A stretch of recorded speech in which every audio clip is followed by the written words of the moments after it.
गंजाम सहर सन्निकट दामोदरपुर ग्राम निकटस्थ पुण्यतय ऋषिकुल्या नदी कूल बोईत बंदाण उत्सव पालित हो जाइछि।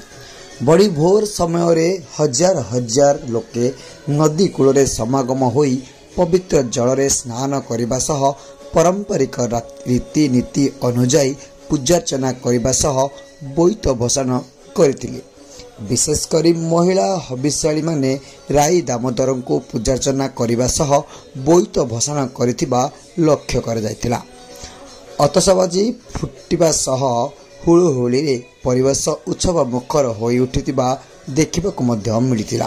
परे श्रद्धालु माने निकटस्थ दामोदरपुर ग्राम स्थित बाबा आखंडलमणि को दर्शन करने सह पूजार्चना करने को देखिबाकु मिलितिला।